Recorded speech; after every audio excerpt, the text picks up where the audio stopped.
The Wind Dancer. Angela and Bishop walked hand in hand along the lakefront, admiring the water as it contrasted with the pearl-white sailboats. Seagulls soared above them, hoping for a handout from the bag of popcorn they shared. Bishop stared into the water. He thought of Lake Gallatin, how he and his father used to fish in it when he was younger. In reality, the contrast couldn't have been more distinct. Here, Lake Michigan was bordered by a massive metropolis of 10 million people. A person could drive for hours to the west and not escape the houses and sprawl. There were a few cabins on Lake Gallatin, but it was close to a huge wilderness complex. Another difference was the zebra mussels. Lake Gallatin didn't have those. Bishop gazed at them, sunlight creating broken light patterns across their siphons.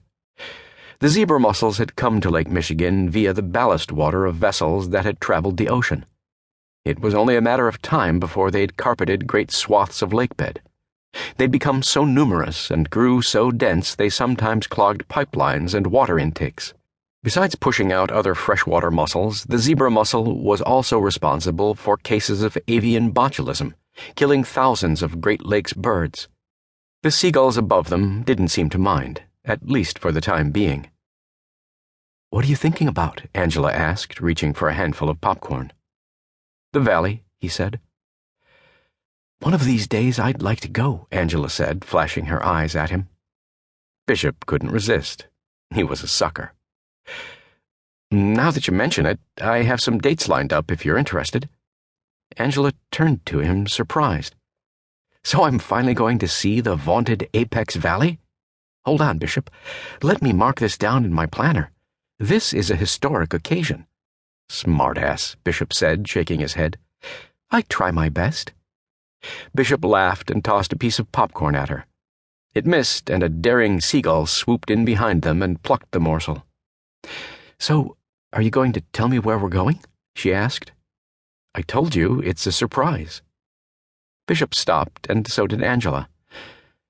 "You were one of those kids who peeked at their Christmas presents early, weren't you?" he asked. Angela blushed. "Maybe." "Uh-huh," Bishop said. "I always had a hunch. I'm afraid you're going to have to wait on this one. Well, at least for the next few minutes." Lake Michigan sloshed against the concrete retainer wall.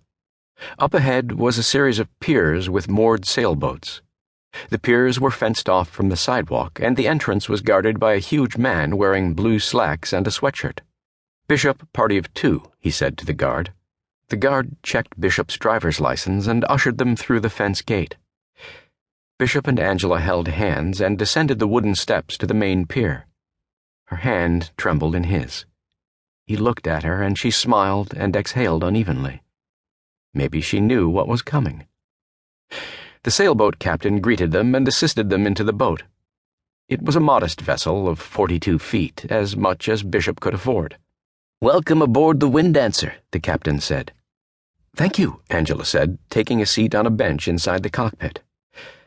On a checkered tablecloth, still fresh and steaming, was a meal of grilled corn on the cob, baked beans, and turkey burgers from Angela's favorite restaurant, Vendatus. "Bishop, what's going on here?" Angela asked, trying to hide her trembling hands on the other side of her lap. "In case you haven't noticed, we're going on a little sunset sail." "What's the occasion?" she asked. Bishop met her eyes, a smirk on his face. He was loving every second of this. "Does there always have to be an occasion?" he asked.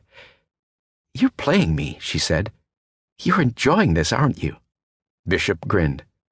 "Sorry, I thought you'd enjoy a nice evening on the lake. It's something different, right?" "Oh, okay, for sure. Yeah, this is great," she said, a tinge of disappointment in her voice.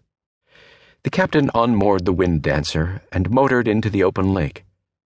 A gust of wind finessed between the skyscrapers and tousled their hair. A few seagulls followed them out to the deeper water.